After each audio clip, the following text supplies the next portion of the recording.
ආයුබෝවන් our food palace YouTube channel එකට ඔයාලව සාදරයෙන් පිළිගන්නවා. අදත් මම ඔයාලට අලුත් රෙසිපි එකක් අරන් ඇවිත් තියෙනවා. ඉතින් මුලින්ම වීඩියෝ එකට යන්න කලින් ඔයාලගෙන් පුංචි ඉල්ලීමක් කරනවා. ඔයාලා මගේ වීඩියෝස් වලට කැමති නම් මගේ channel එක subscribe කරන්න, like කරන්න, comment කරන්න. ඒ වගේම තමයි තවත් කෙනෙක්ට බලන්න ෂෙයා කරන්න කියන ඉල්ලීමත් එක්ක ළඟම තියෙන බෙල් අයිකන් එකත් ක්ලික් කරන්න අමතක කරන්න එපා. අද මම ඔයාලට ගෙනල්ලා තියෙන්නේ tasty food red rice එකක් හදාගන්නේ කොහොමද? එතකොට ඒකේ තියෙන ගුණය මොනවද කියන එක තමයි. ඉතින් මම මේ රයිස් එක ගත්තේ සුපර් මාකට් එකෙන්. එතකොට මෙහි සුපර් මාකට් එකෙන් තමයි මං ගත්තේ. මේකේ ග්‍රෑම් 400ක ප්‍රමාණයක් තියෙනවා.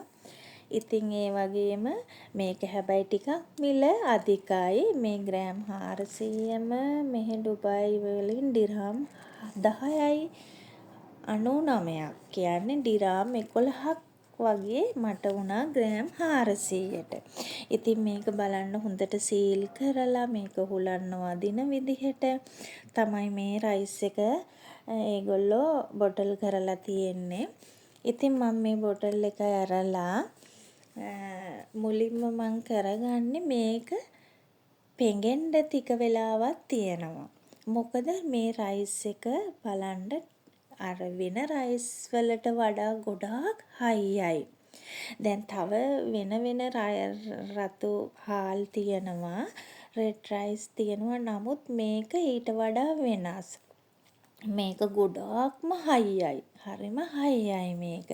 ඒ වගේම තමයි මේක තදම රතු පාටයි. තද ඩාර්ක් රෙඩ් කලර් එකක් තමයි මේකේ තියෙන්නේ.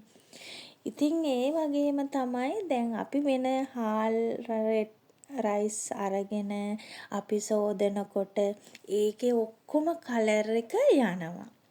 නමුත් මේකේ කලර් එක කොහොමටවත්ම යන්නේ නැහැ. ඒක ඒ කලර් එකම තියෙනවා. ඒ පාටම තියෙනවා. ඉතින් මේ බලන්න දැන් මම මේ එඩිට් කරලා එහෙම නෙමෙයි. මේ ඇත්තම නැචරල් කලර් එක. මං එඩිට් කරලා නෙමෙයි. ඉතින් මේ බලන්නකෝ දන්න අය දන්නවා ඇති මේ රයිස් එක ගැන කොහොමද කියලා. මාත් ෆස්ට් ටයිම් තමා මේ රයිස් එක උයන්ඩ මේ මන් දැකලා ගත්තේ කොහොමද කියලා බලන්න ඕන හින්දා. අනිත් එක මේකේ ගොඩාක් ගුණයි. ගොඩාක් ගුණය තියෙනවා.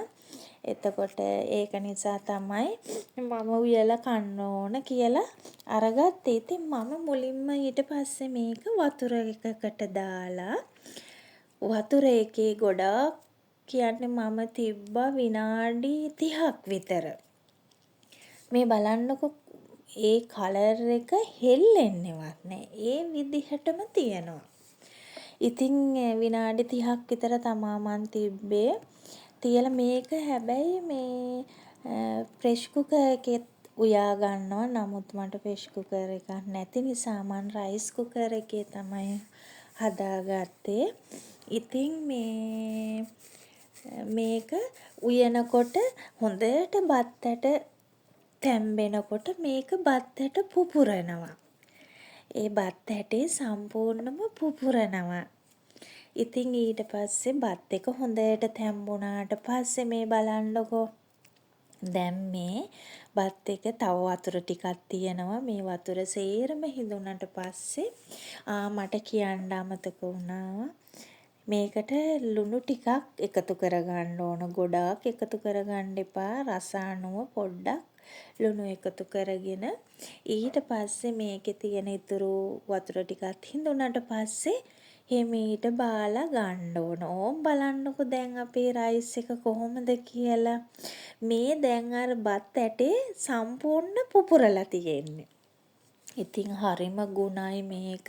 ඉතින් ඒ වගේම මේ හාල කනවා නම් රත්නහීනතාවය වළක්වා ගන්නත් හරිම හොඳයි මේ හාල. ඒ වගේම ඇටකටු වලටත් හොඳයි. ඒත් එක්කම බර අඩු කරගන්න ඕන නම් ඒ අයටත් කෑම කන්න පුළුවන්. එතකොට බර අඩු කරගන්න පුළුවන්. ඒ වගේම ඇදුම රෝගෙ තියෙන අයට ඒකත් හොඳයි. ඒ අයත් කනවා නම් එතකොට ආහාර ජීර්ණය වැඩි කරගන්නවා පුළුවන්. එතකොට සීනි තියන අය කනවා. ගොඩාක් බෙනිෆිට්ස් තියෙනවා මේ හාල් එකේ. ඉතින් මම මේකට ඉතින් හොදි මොනවා හරි එක්ක කන්නත් පුළුවන්. Tamanට කැමති දෙයක් එක්ක කන්න පුළුවන්. ඇත්තටම මම නිකනුත් කාලා බැලුවා. මේක ලුණු දාපුවාම නිකන් උනත් කන්න පුළුවන්. ඒ වුණාට මම මේකට හිතුවා බිත්තරයක් බෙදලා ලුණු කුඩු ටිකක් පොඩි මිරිස් කුඩු චුට්ටක් එහෙම එකතු කරගෙන මම බෙදලා අරගත්තා. එහෙම තමයි මම අද මේක කන්න ලෑස්ති කරගත්තේ. ඉතින් ඇත්තනම රසයි. ඒ වගේම තමා මේකේ ගුණේ කියලා වැඩක් නෑ ඉතින්. අනිවාර්යෙන්ම ඕගොල්ලොත් මේ රෙසිපි එක try කරලා බලන්න කොහොමද කියලා. ඉතින් එහෙනම් අලුත් වීඩියෝ එකකින් හම්බෙනකල් මම ගිහින් එන්නම්. ඔයාලට සුබ දවසක්.